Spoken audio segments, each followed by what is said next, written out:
Eh bien, bonjour à tous, bonjour à toutes. Content de vous revoir.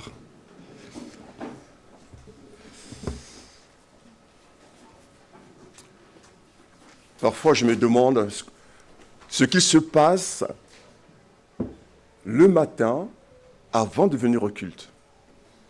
Comment ça se passe à la maison? Vous avez remarqué que parfois, peut-être même souvent, c'est le moment où tout d'un coup, il se passe des choses bizarres. Il y a un membre de la famille qui est un peu énervé. Les enfants ne s'habillent pas rapidement, ou je ne sais pas, ou monsieur ou madame, je ne sais pas. Et puis parfois on y va énervé.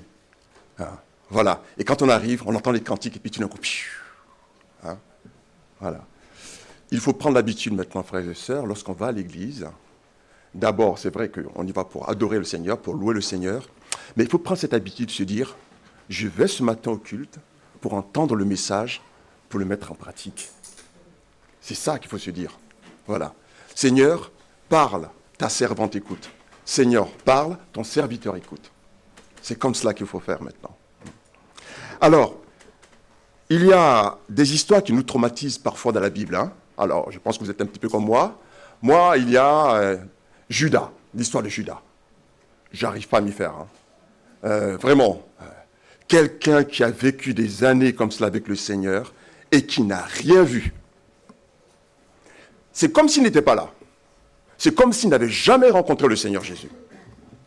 Et alors, Judas, il va aller jusqu'à trahir celui pourtant qui lui a donné même des pouvoirs de guérir, de faire des choses extraordinaires.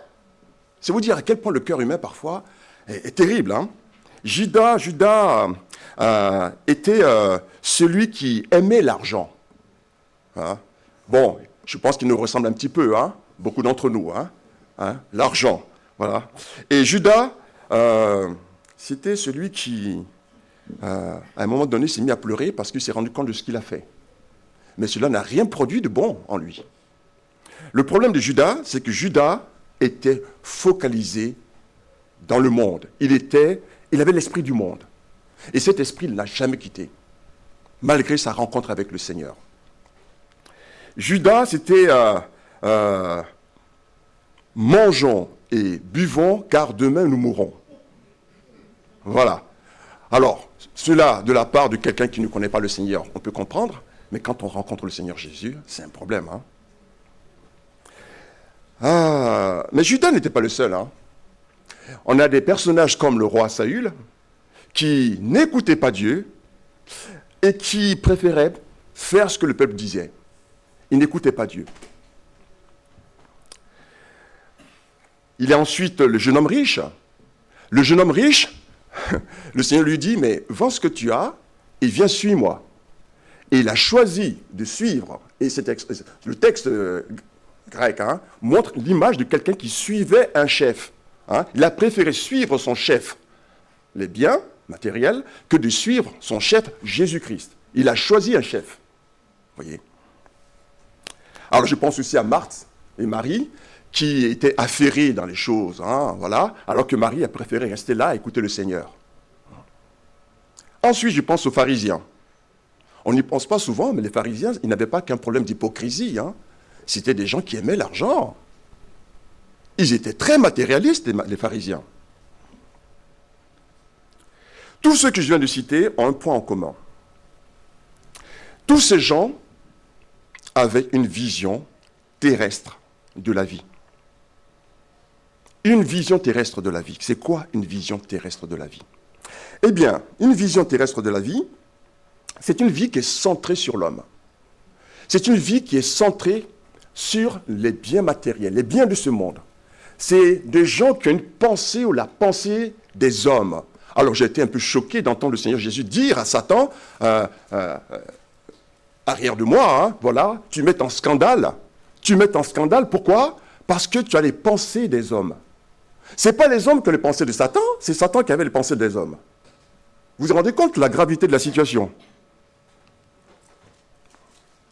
La vision terrestre, eh bien, c'est ce que dit l'apôtre Paul dans Romains chapitre 8, verset 5. Il dit « Ceux, en effet, qui vivent selon la chair s'affectionnent aux choses de la chair. » C'est ça, une vision terrestre de la vie. La vision terrestre, c'est quelque chose de temporaire. 1 Jean, chapitre 2, verset 17, dit « Le monde passe, et sa convoitise aussi, mais celui qui fait la volonté de Dieu demeure éternellement. » En résumé, une vision terrestre de la vie, selon la parole de Dieu, eh bien, c'est maintenant. Je veux quelque chose, ce que je veux maintenant, immédiatement. C'est être attaché aux choses du monde. C'est être tellement accroché au monde qu'on ne pense même plus à Dieu. C'est ça la vision terrestre de la vie. Heureusement, bien sûr, qu'il y a un contraste extraordinaire avec d'autres hommes de la parole de Dieu. Et c'est ceux-là que nous allons regarder ce matin. J'ai constaté une chose, que les chrétiens qui ont un problème dans leur vie, mais quand je parle de problème spirituel, parce que les problèmes, ça c'est notre lot, hein, nous sommes appelés même à vivre des problèmes, voilà. Mais ceux qui ont des problèmes spirituels sont des chrétiens qui sont très centrés dans les choses du monde. Et un chrétien comme cela souffre. Il n'est pas heureux. Il vit quelque chose, il vit des choses pour lesquelles il n'est pas appelé. Vous voyez. Heureusement que nous avons des hommes dans la parole de Dieu qui vont nous montrer le chemin à prendre. Je vais donner un titre à ce message. Ce n'est pas de mes habitudes, mais là je l'ai fait. Ce titre c'est « Les pieds dans la poussière et la tête dans le ciel ». Les pieds dans la poussière, la tête dans le ciel. Alors, je vous invite maintenant à prendre notre texte, Hébreux chapitre 11, versets 13 à 16. Hébreux chapitre 11, versets 13 à 16 que je vais vous lire. Hébreux 11, versets 13 à 16. C'est dans la foi qu'ils sont tous morts. Alors, pour ceux qui connaissent le contexte, bien sûr, c'est les héros de la foi. Hein. Voilà. Ceux qui sont diamétralement à l'opposé de ce que nous venons d'entendre tout à l'heure, il y a quelques secondes. C'est dans la foi qu'ils sont tous morts, les héros de la foi, sans avoir obtenu les choses promises. Mais ils les ont vus et salués de loin, reconnaissant qu'ils étaient étrangers et voyageurs sur la terre. Ceux qui parlent ainsi montrent qu'ils cherchent une patrie. S'ils avaient eu en vue celle d'où ils sont sortis, où ils étaient sortis, ils auraient eu le temps d'y retourner. Mais maintenant, verset 16, ils en désirent une meilleure, c'est-à-dire une céleste. C'est pourquoi, alors là c'est la phrase, cette phrase elle est extraordinaire. C'est pourquoi Dieu n'a pas honte d'être appelé leur Dieu, car il leur a préparé une cité. Frères et sœurs, ce matin, je vous invite, le Seigneur nous demande d'avoir une vision céleste de la vie, au lieu d'avoir une vision terrestre. Ayons une vision céleste de la vie. Avoir une vision céleste de la vie, c'est quoi? Eh bien, c'est de vivre sur la terre avec les yeux du Seigneur lui-même. C'est de vivre sur la terre avec les yeux fixés sur le Seigneur. C'est de vivre avec le regard de Dieu, avec les pensées de Dieu. Vivre, avoir une vision céleste, c'est aligner ses pensées, ses choix, ses priorités avec celles de Dieu. Alors, posons-nous la question. Où est-ce que j'en suis? Est-ce que cette semaine passée, écoulée, est-ce que j'étais au ciel? J'étais où cette semaine? Je ne parle pas physiquement. Physiquement, nous sommes dans la poussière, nous sommes sur terre. Où était ma tête durant cette semaine? Alors, nous allons voir dans ce texte 3 clés. Vous allez voir, ça va aller assez vite. 3 clés pour avoir une vision céleste de la vie. C'est-à-dire pour comprendre la vie comme Dieu veut qu'on la comprenne. C'est ça l'objectif. La première clé pour avoir une vision céleste de la vie, écoutez bien, c'est comprendre la notion de la persévérance selon la Bible. C'est quoi la persévérance selon la Bible? Le verset 13 nous dit, c'est dans la foi qu'ils sont tous morts. Dans la foi. Sans avoir obtenu les choses promises. Ils sont morts dans la foi sans avoir obtenu les choses promises. Le verset là, ce verset souligne, premièrement, la foi dans quelque chose qu'on n'a pas reçu et pourtant qui nous a été promise. Abraham, Isaac, Jacob ont vécu dans la foi, mais ils n'ont pas vu les promesses de Dieu. Ils n'ont pas vu les promesses de Dieu se réaliser, mais ils ont quand même vécu jusqu'au bout dans la foi. Alors, comment on peut comprendre ces choses aujourd'hui? Ces croyants agissaient comme si les promesses de Dieu avaient été accomplies de leur vivant. Vous allez voir l'importance de tout ça. Abraham, bien sûr, nous le savons, est parti par la foi. Et alors, quand on parle d'Abraham comme cela, peut-être qu'au fond de nous, on se dit, oui, bon, il est parti, d'accord. Mais on ne se rend pas compte. Hein. Nous, aujourd'hui, quand on veut partir quelque part, quand on veut voyager, on prend le TGV, on prend un avion, il y a de la sécurité, on sait où on va. À cette époque, il n'y avait pas de sécurité sur la route. Hein. Pour que quelqu'un quitte son peuple, il se met en danger automatiquement. C'est ce que cela veut dire. Les gens étaient accrochés à leur peuple parce qu'il y avait de la sécurité autour. Et lui, il est parti sans sécurité. La foi d'Abraham est immense. Abraham est parti. Voilà. Et il a été jusqu'à sacrifier son fils, à vouloir sacrifier son fils, on le sait maintenant, Isaac, en croyant que Dieu pouvait le ressusciter. Je ne sais pas combien d'entre nous seraient capables, on ne parle même pas de notre fils, mais n'importe qui, hein, un être humain, est capable de l'égorger. C'est ça dont il est question. Abraham était prêt à le faire, non pas parce que c'était un sanguinaire, hein, mais parce qu'il avait confiance en Dieu. C'est ça la foi, les frères. C'est ça la foi. Abraham savait que Dieu pouvait intervenir à tout moment, et surtout qu'il pouvait ressusciter son enfant. Abraham a agi par la foi, comme si Isaac était déjà ressuscité. Ensuite, nous avons Joseph. Joseph, qui a été vendu par ses frères, il a été emprisonné. Et il a quand même continué à persévérer, à marcher avec le Seigneur dans la confiance, dans la foi en Dieu. Il a cru au songe que Dieu lui envoyait et il vivait par rapport à cela. Dieu, dit-il, en Genèse chapitre 50, verset 20, Dieu a changé le mal en bien.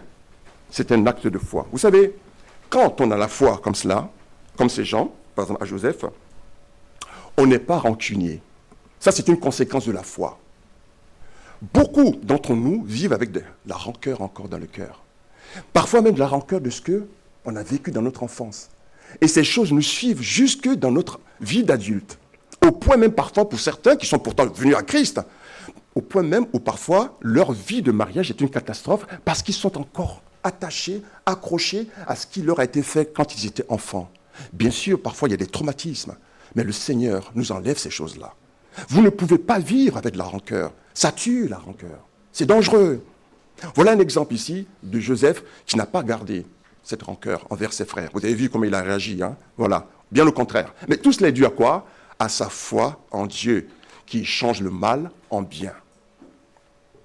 Ensuite, nous avons Moïse. Alors ça, c'est notre chapitre 11, versets 24 à 25 que je vais vous lire. C'est par la foi que Moïse, devenu grand, refusa d'être appelé fils de la fille de Pharaon. Ça, encore une fois, on n'y pense pas. Mais attendez, c'était quelqu'un qui était à l'aise.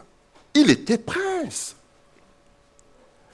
Donc, verset 25, « Aimant mieux être maltraité avec le peuple de Dieu que d'avoir pour un temps la jouissance du péché. » Moïse a abandonné la richesse et le confort de l'Égypte pour souffrir avec le peuple de Dieu. Ça, c'est un acte de foi. Il a regardé l'opprobre de Christ comme une richesse plus grande, nous dit le texte biblique. Moïse a tenu bon comme s'il était déjà auprès de Dieu. Ensuite, il y a Anne, la mère de Samuel. Bon, Ensuite, il y a eu David, n'est-ce pas? Tous ces exemples. David était poursuivi quasiment toute sa vie. Imaginez-vous, mettez-vous un peu dans cette situation.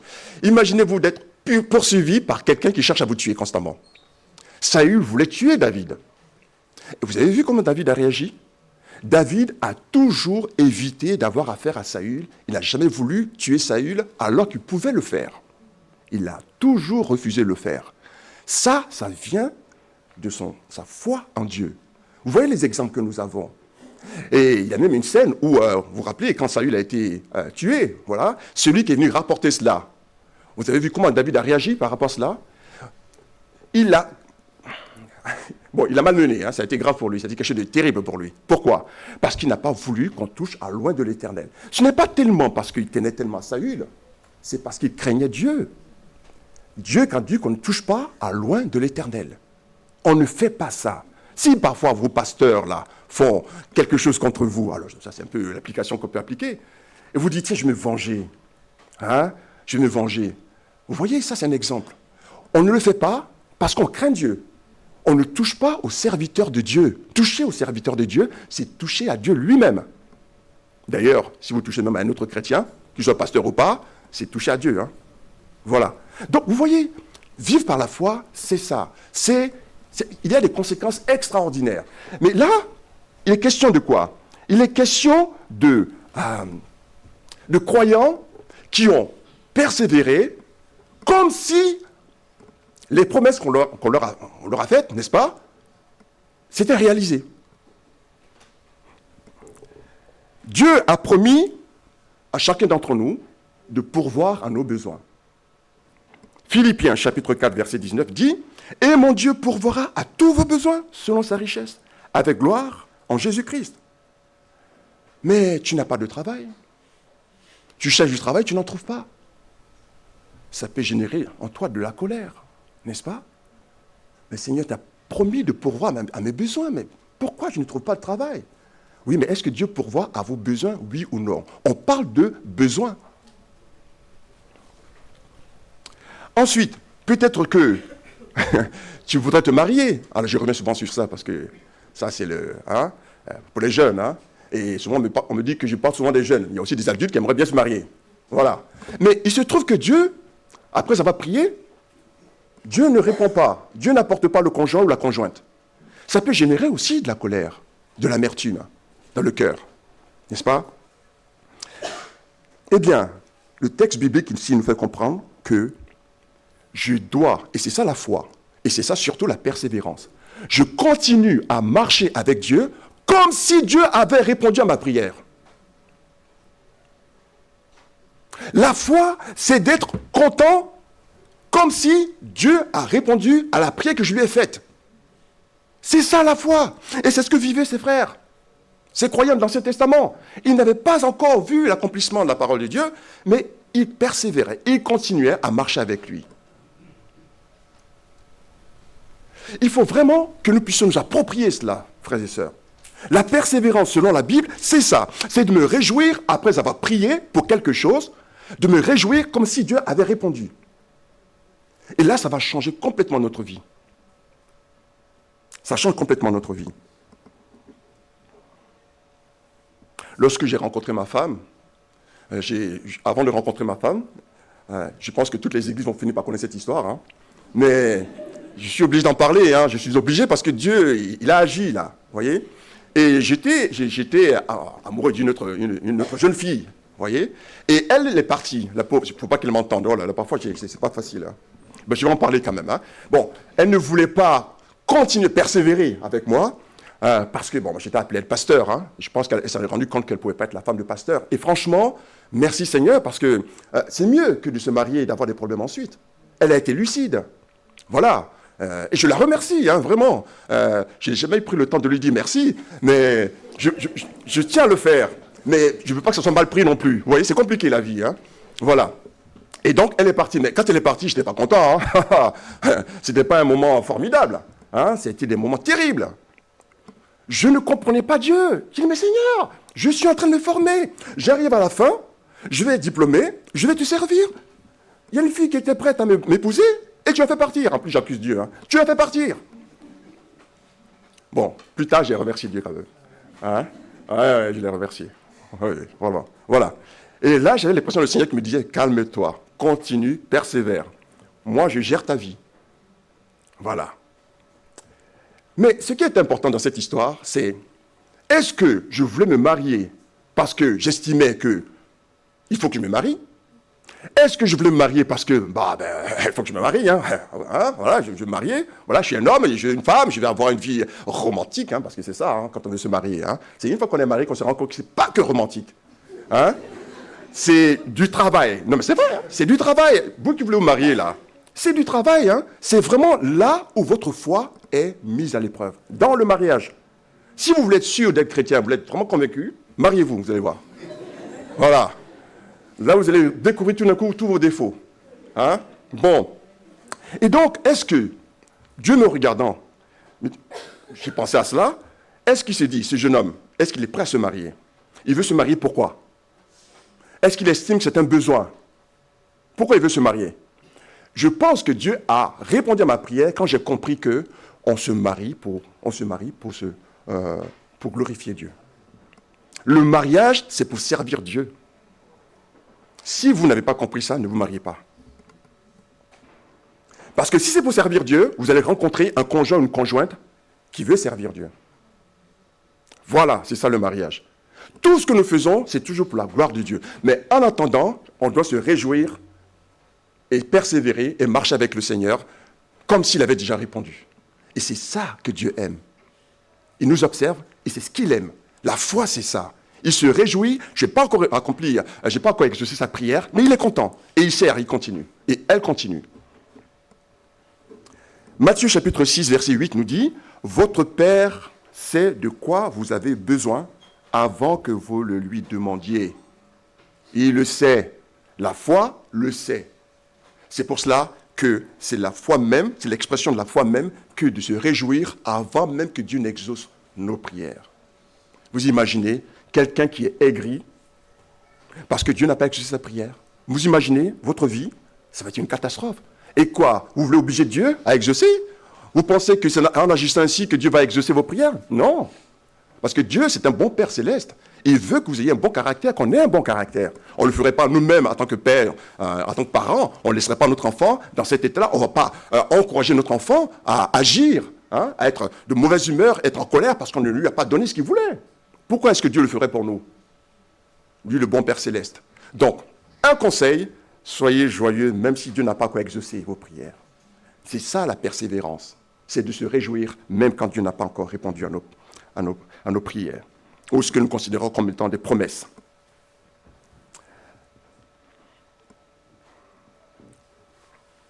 Le Seigneur a promis qu'il reviendra un jour. Alors, souvent les gens nous disent, mais ça fait 2000 ans. Hein? Quand on en parle aux gens qui ne croient pas en Dieu, hein, qui n'ont pas la foi en Christ, parfois on est un peu embêté, on se dit, ils vont nous dire ça. Hein? Mais déjà dans la Bible, il est question de ça. Hein? 2000 ans et tu crois toujours qu'il va revenir? Oui, nous croyons qu'il va revenir. Mais comment est-ce que je vis en entendant? C'est ça la question. Et si on vivait comme si le Seigneur allait venir ce soir? Et si on vivait chaque jour comme cela, en pensant que ce soir le Seigneur pourrait venir? C'est-à-dire de vivre dans la joie comme s'il va venir. Mais bien plus que ça, de vivre comme quelqu'un qui va partir. Nous, on vit comme des gens qui sont encore accrochés là. Hein? Et parfois, mais quand on parle de partir, certains se disent, je ne suis pas pressé. Hein. Est-ce que ce n'est pas parce qu'on a une image du ciel qui n'est pas vraiment réaliste, biblique, on va dire? On a l'impression que c'était un cauchemar que d'aller rencontrer le Seigneur. Hein? La foi biblique, c'est cela. C'est de vivre chaque jour comme si le Seigneur allait revenir. Alors, la promesse de Dieu n'est pas encore accomplie, mais on doit vivre comme si aujourd'hui même le Seigneur va revenir. C'est ça dont il est question dans le texte biblique. Voyez, ces gens ont persévéré, ils ont continué comme si la promesse était accomplie. Donc ça, c'est la première clé. La première clé, c'est avoir une vision céleste de la vie, c'est-à-dire persévérer avec le Seigneur comme s'il avait déjà répondu à nos prières. Voilà, cette vision céleste. Il n'y a que celle-là qui nous permet de vivre ainsi.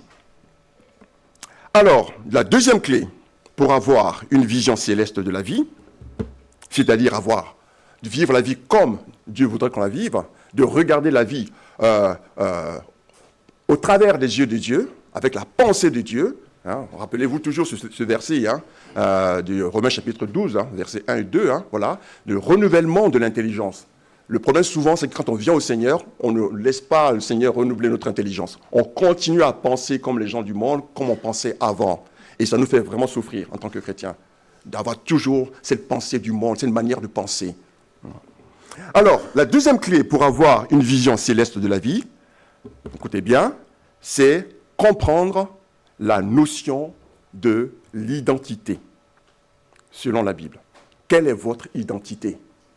Bon, ça, c'est quelque chose qui concerne beaucoup les immigrés.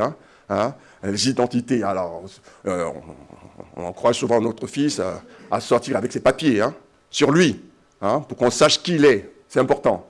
Alors, c'est intéressant parce que ce texte nous parle d'identité. Regardez le verset 13. Le verset 13 dit « Mais ils les ont vus et salués de loin, donc ces promesses, reconnaissant qu'ils étaient étrangers et voyageurs sur la terre. » Frères et sœurs, quelle est notre identité ? Bon, normalement, quand on dit quelle est ton identité, tu sors quelque chose de, voilà, je suis de tel endroit, voilà, je suis français, ou je suis, voilà, vous avez une pièce qui montre cela. Eh bien, nous, notre identité, les frères et sœurs, c'est étranger. Notre identité, c'est étranger et voyageur. Bon, n'allez pas dire ça aux policiers quand ils vous arrêtent, Voilà. Mais nous, c'est ça. Nous sommes étrangers et voyageurs. Il faut que ça reste dans notre tête, de se considérer, parce que c'est ce que nous sommes, des étrangers et des voyageurs. Nous sommes en pèlerinage sur la terre. Il faut penser comme cela, les frères. Il faut vraiment vivre de cette façon-là. Nous sommes sur la terre en train de voyager. Nous sommes là de manière temporaire. Regardez un peu dans le monde, l'esprit du monde, les gens qui vivent avec cette vision terrestre du monde. Ils vivent, et vraiment, je n'arrive pas à m'y faire, ils vivent comme s'ils ne vont jamais quitter la terre. Ils vivent comme si ils ont cette capacité en eux de pouvoir se maintenir en vie, comme ils veulent, quand ils veulent, ils font ce qu'ils veulent. Alors que, à tout moment, vous avez vu hier ce qui s'est passé à Paris, là, avec les intempéries ? Vous n'avez pas vu ? En quelques secondes, de la grêle, d'inondations partout. Et là, je disais à ma femme, mais qu'est-ce qu'on est fragile. Quand vous voyez tous ces bâtiments à Paris, ça paraît tellement solide. Vous dites, attends, 2025, tout est... Et puis, l'inondation, de la grêle partout, les gens sont paniques à bord. Je dis, mais quand Dieu va se fâcher, ça va être quoi? Là, c'est juste les tempéries, Panique à bord. Mais quand Dieu se fâche, ça donne quoi? Et là, parfois, j'ai dit, mais quand il nous regarde, il doit rire quand même, le Seigneur. Il dit, mais ces gens-là, mais vraiment... Il est patient, lui, Il est patient. Et puis, nous, on est là, on pompe le torse, là. Parfois, vous voyez les gens, quand ils parlent... Nous, en tant que chrétiens, on les regarde, mais est-ce que tu te rends compte de qui tu es? Tu es fragile. C'est ce que dit Jacques. Qu'est-ce que votre vie? Une vapeur d'eau, qui paraît pour un peu de temps et ensuite disparaît. Eh bien, frères et sœurs, pensons à ça, c'est ce que nous sommes. Nous sommes étrangers et voyageurs sur la terre. Nous, contrairement aux autres, on en est conscient. On le sait. Eh bien, dans ce cas-là, vivons comme des étrangers. Vivons comme des gens qui voyagent. Pourquoi on est encore accroché au monde comme si ça nous fait du mal? Et ça pousse les uns les autres à se comparer. Si un frère vient à l'église avec une voiture extraordinaire, l'autre peut se dire, tiens, j'ai envie d'avoir la même voiture. Mais ça, c'est quelqu'un qui n'a pas la vision céleste de la vie. Il pense comme le monde. Et ça fait souffrir. On se lance dans des crédits. On a des crédits à payer, on ne s'en sort plus parce qu'on veut impressionner le voisin. On voit parfois des gens qui vivent en HLM et qui ont des voitures qui coûtent plus cher même que le prix de l'appartement. Mais ce qui est important, c'est comment on nous voit. Ça, c'est important, ça. Libérons-nous de ça. C'est vraiment de l'esclavage, les frères. Et la parole de Dieu nous dit comment nous libérer de ça. Nous sommes étrangers et voyageurs sur la terre. Arrêtons de nous accrocher aux choses.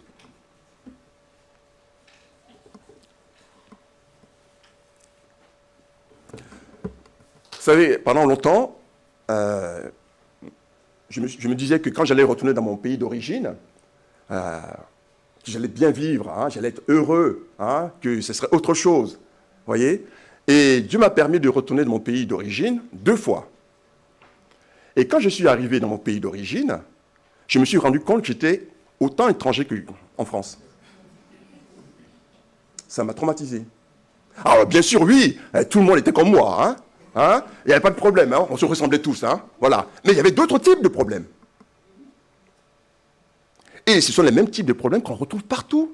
Parce que les êtres humains sont les mêmes partout.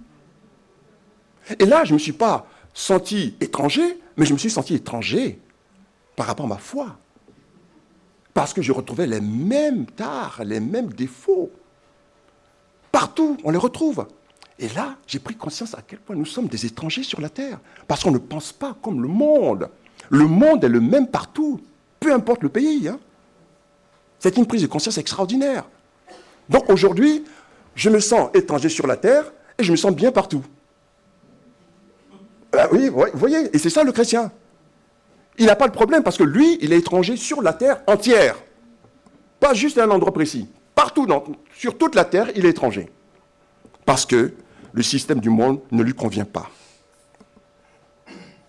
Nous sommes étrangers et voyageurs. Et ça, nous devons nous en rappeler chaque jour. Quand on est étranger et voyageur, c'est qu'on fait partie d'un autre pays. Voilà. Nous faisons partie d'un autre pays et nous allons voir le point dans quelques secondes. Alors, ça veut dire quoi, étranger et voyageur? Ça a des conséquences.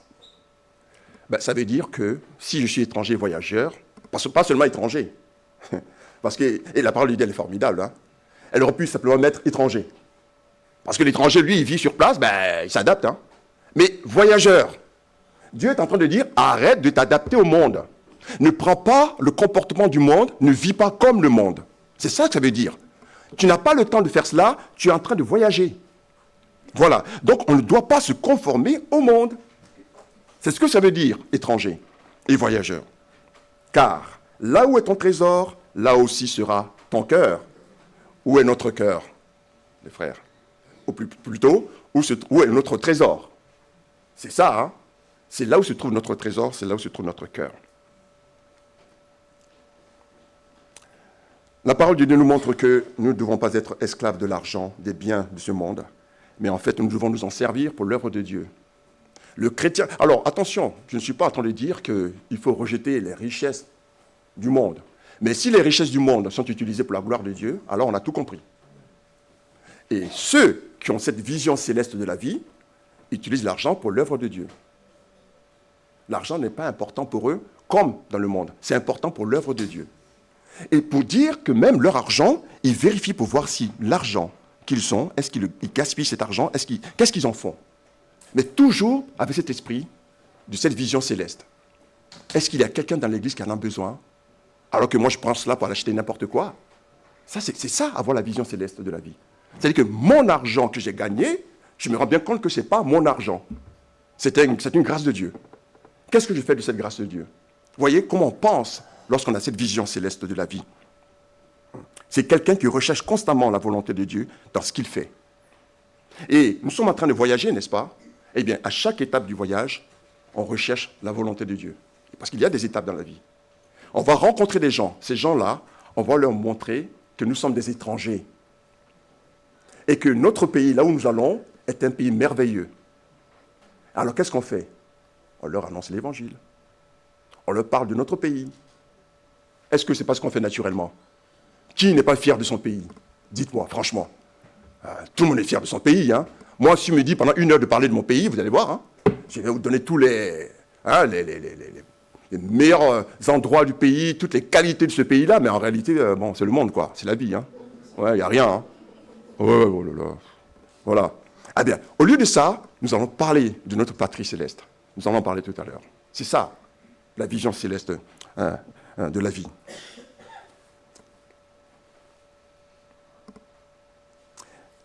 Et surtout parce qu'en fait, en tant qu'étrangers, nous sommes des ambassadeurs de Christ. Quel beau métier, ceux qui sont des ambassadeurs. J'en ai rencontré quelques-uns. Voilà. C'est un beau métier qu'ils font. Ils représentent leur pays. Voilà. Mais c'est ce que nous devons faire. Nous sommes des ambassadeurs. Voilà. Alors, frères et sœurs, vraiment ce matin, ce message, c'est de vous encourager, de nous encourager tous à avoir cette vision céleste de la vie. Premièrement, en comprenant la notion de la persévérance, c'est-à-dire vraiment de vivre comme si Dieu avait répondu à nos prières, de ne pas être aigri, voyez, vivant comme si les promesses de Dieu sont déjà accomplies. C'est ça, la foi. Hein. C'est de vivre comme si Dieu avait déjà tout accompli. Hein, c'est vraiment ça. Et ensuite, c'est d'accepter, hein, de comprendre cette notion de l'identité, de notre identité. Nous sommes étrangers et voyageurs. Et notre troisième point, et ça sera le dernier, la troisième clé pour avoir une vision céleste de la vie, les frères, c'est de comprendre la notion de la patrie selon la Bible. C'est quoi la patrie pour un chrétien? Hébreux chapitre 11, versets 14 à 16, hein, ceux qui parlent ainsi montrent qu'ils cherchent une patrie. Donc on parle de ces croyants, hein, de ces héros de la foi. Hein. Et il est dit, s'ils avaient eu en vue celle d'où ils étaient sortis, ils auraient eu le temps d'y retourner. J'aime bien cette phrase. Mais maintenant, ils en désirent une meilleure, c'est-à-dire une céleste. C'est pourquoi Dieu n'a pas honte d'être appelé leur Dieu, car il leur a préparé une cité. Le verset 14 dit que le croyant, le véritable croyant, eh bien, il a dans son cœur, il a ce sentiment dans le cœur, il a envie d'être prêt, d'être dans la patrie céleste. C'est ça, en fait. C'est quelqu'un qui désire être dans sa patrie. Il a au fond de lui cette nostalgie, cette envie, cette soif d'être de sa patrie. Il est fatigué du monde. Et moi, j'ai ce problème-là. La Bible parle de ceux qui aimeront l'avènement du Seigneur Jésus. Et donc, on prie pour que le Seigneur revienne, n'est-ce pas? Mais parfois, j'ai du mal à prier. J'ai parfois du mal à prier pour demander au Seigneur de venir, de revenir. Parce qu'il y a encore des gens qui ne sont pas sauvés. C'est très compliqué. Donc souvent, je rappelle que c'est quand on est vraiment en galère, là, vraiment, on dit Seigneur, reviens. Hein? Quand vraiment ça ne va pas, hein, on dit Seigneur, pitié, reviens. Et puis quand ça commence à se calmer un peu, là, on est un peu plus patient, voyez. Alors à ce moment-là, moi, je demande au Seigneur, viens quand tu veux, Seigneur, parce que toi, tu sais à quel moment il faut venir. Si le Seigneur revient, quand il reviendra, c'est que c'est vraiment là, c'est à ce moment-là qu'il fallait qu'il revienne. Voyez, c'est ça. Eh bien, nous devons avoir cette envie d'être dans notre patrie. Hein. Le voyageur, les voyageurs que nous sommes, ne doivent pas perdre de vue cela.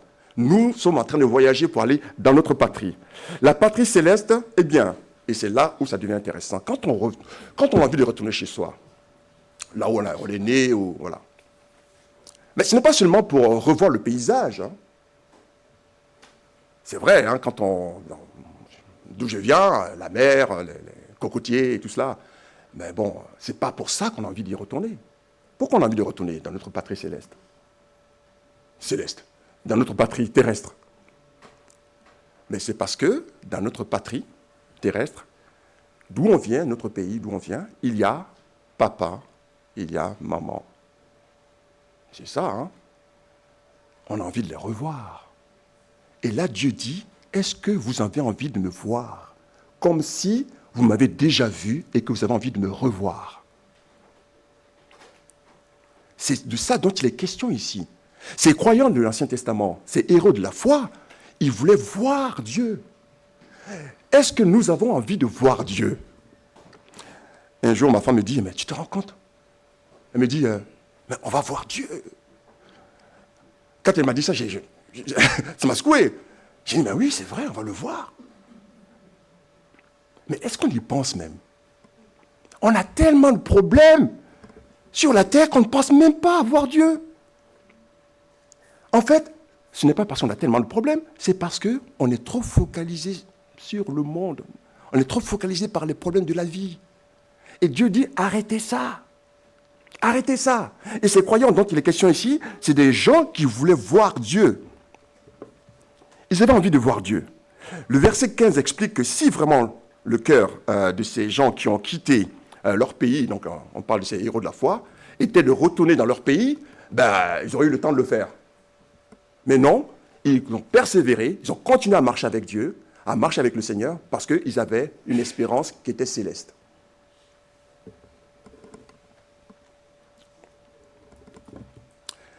Je vais vous lire quelques passages bibliques, vous allez voir à quel point nous sommes tellement loin de ce que Dieu veut qu'on soit. Regardez ce que dit le psalmiste. Le psaume chapitre 27, verset 4. Il est dit, je demande à l'Éternel une chose,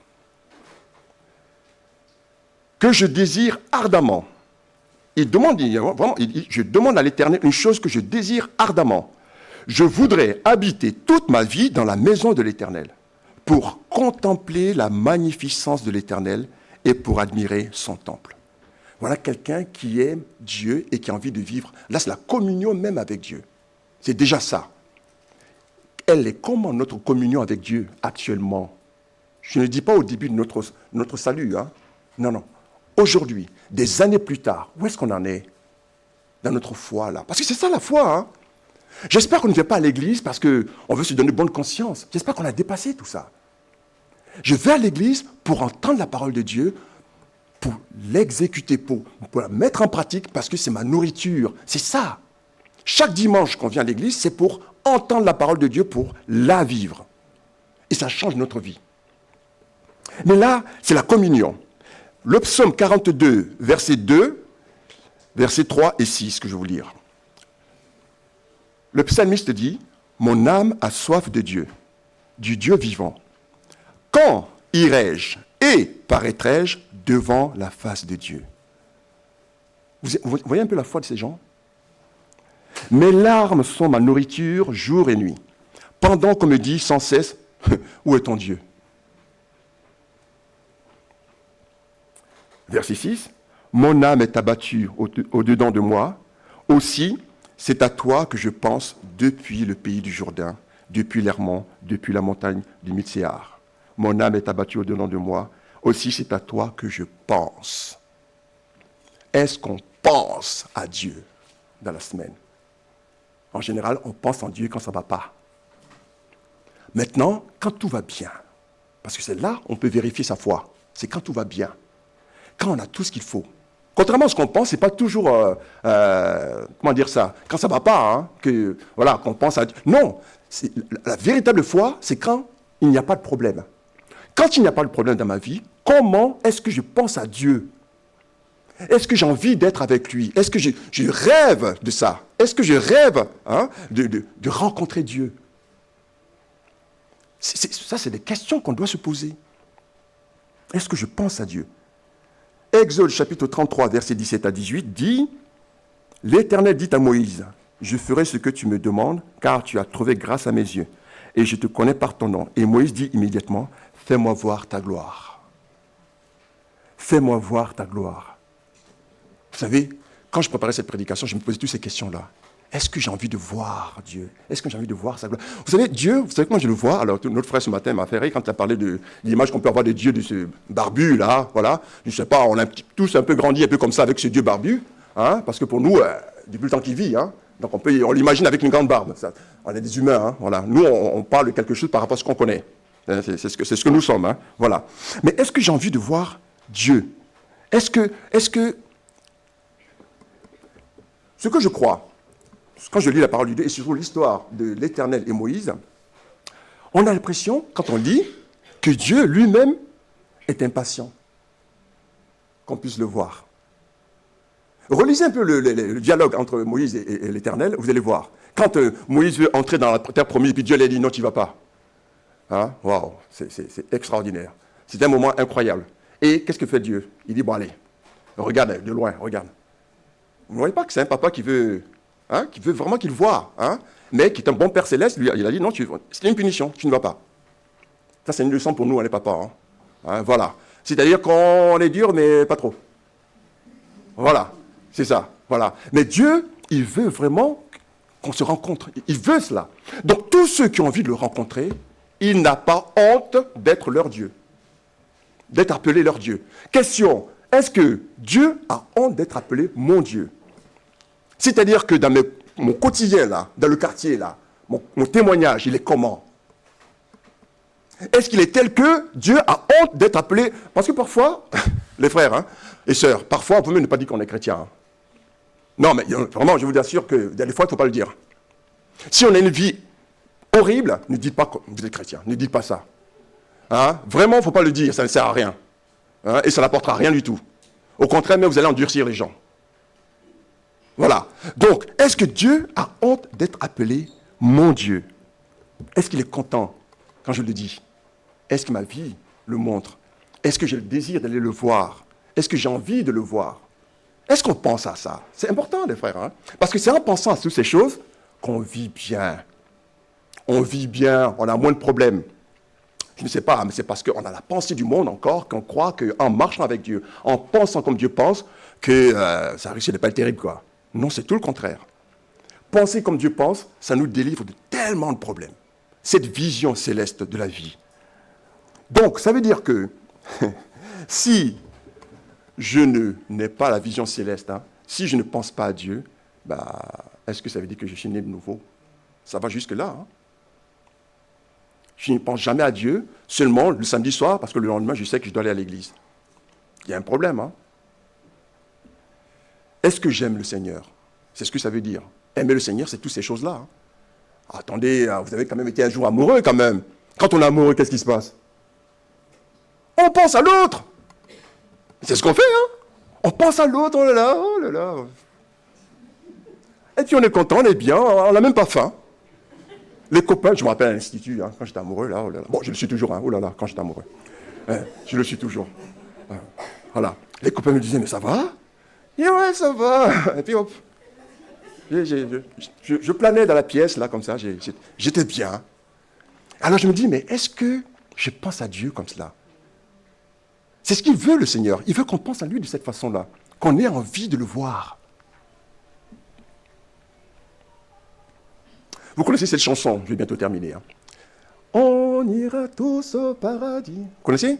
C'était de mon époque. Hein. Ouais, bon, les jeunes, je sais que... Si, tu connais? Ah bon. D'accord. Alors, cette chanson me fait rire parce que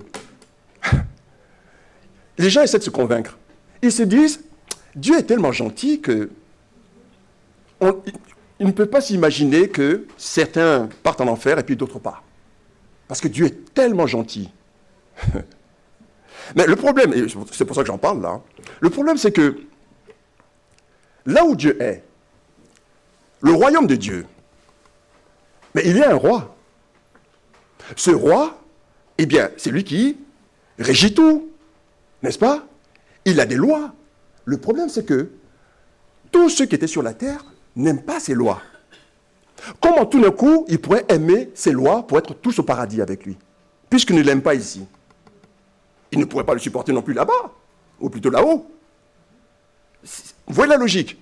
Ça veut dire que nous, on sera bien au paradis, pas parce que le paradis est bien, parce que souvent c'est ça qu'on parle, hein. Quand on parle de la Nouvelle Jérusalem et tout cela, oh là là, c'est magnifique. Mais ce n'est pas ça qui doit nous intéresser, c'est Dieu lui-même qui doit nous intéresser. Vous voyez? Parce que ce sont ses lois, c'est tout ce qu'on aime de lui qui sera parfaitement, tout sera pur. Vous savez, on est tellement dans le monde que parfois j'ai du mal à imaginer une vie sans péché. Parce que je me dis, mais si tout est parfait comme ça, on va s'ennuyer. Ça, c'est la chair, ça. Hein? Je dis, mais Seigneur, donc tout sera bien. Moi, dans le monde où je viens, il faut un peu de péché quand même. Mais ça, c'est la vision terrestre du monde qui fait ça. Tout sera parfait, la perfection. Tout ce que nous rêvons auront une réalité dans notre patrie céleste. Et il faut commencer à aimer cela comme si c'était déjà le cas. C'est ça dont il est question dans ce texte. Alors, je vais terminer. Hein. Avoir une vision céleste de la vie, c'est vivre, frères et sœurs, comme le Seigneur Jésus. Hein. Hein? Le Seigneur Jésus avait les pieds dans la poussière, n'est-ce pas? Ah ben lui, il avait les pieds dans la poussière. Hein? Hein? À cette époque, c'était ça. Nous, on a des souliers, là, on est propre sur soi, là. Parfois, j'ai honte quand même. Hein. J'ai dit, mais Seigneur, les croyants d'avant, là, ils étaient vraiment des vrais croyants quand même. Parce qu'eux, vraiment, ils souffraient. Nous, on arrive, on est bien, là. Regardez ma cravate, là. Ouais, le prédicateur, vous voyez. Voilà, vous voyez. Mais les autres, c'était pas ça, hein. Ils transpiraient toute la journée, vous voyez. Le Seigneur Jésus avait les pieds dans la poussière, mais il était toujours dans le ciel. Je sais pas, ce matin, quelqu'un a lu ce verset-là, le Fils de Dieu qui est dans le ciel. Il était sur terre, mais il était dans le ciel. Hein? Il est dans le ciel au même moment qu'il est sur la terre. Vous voyez? Donc, les pieds sur la terre, les pieds dans la poussière, mais toujours notre cerveau, notre esprit. Tout est dans le ciel. Et c'est comme ça qu'on traverse ce monde dur. Si ce n'est pas comme cela, on va avoir des problèmes. On va avoir des problèmes. Alors, frères et sœurs, je vais terminer par, ce message par un verset que nous connaissons tous. Ce verset est dans Colossiens chapitre 3, versets 1 à 4. Colossiens chapitre 3, versets 1 à 4. Si vous êtes ressuscité avec Christ, si vous êtes réellement né de nouveau, alors cherchez les choses d'en haut. Celui qui est né de nouveau cherche les choses d'en haut. Il a une vision céleste de la vie. Tout ce qu'il fait, c'est toujours au travers de ce que Dieu pense. C'est ça que ça veut dire. Où Christ est assis à la droite de Dieu. Verset 2. Regardez ça. Affectionnez-vous aux choses d'en haut. Attachez-vous aux choses d'en haut. Voilà ce que ça veut dire. Aimez les choses d'en haut, les choses qui concernent Dieu, les choses spirituelles, la loi de Dieu, les instructions de Dieu, la parole de Dieu, tout ce qui concerne Dieu, et non à celles qui sont sur la terre. Pourquoi ? Parce que vous et moi, nous sommes morts. Ah, est-ce que nous sommes morts ? Nous sommes morts pour le monde, c'est fini. Et votre vie désormais est cachée avec Christ en Dieu. Quand Christ, votre vie, paraîtra, alors vous paraîtrez aussi avec lui dans la gloire. C'est ça l'objectif de Dieu. Donc, dès maintenant, nous sommes déjà au ciel. C'est ça la foi, les frères et sœurs. On est déjà au ciel. On doit vivre comme des gens qui sont déjà au ciel. Les pieds dans la poussière, la tête dans le ciel. Que le Seigneur vous bénisse, chers frères et sœurs.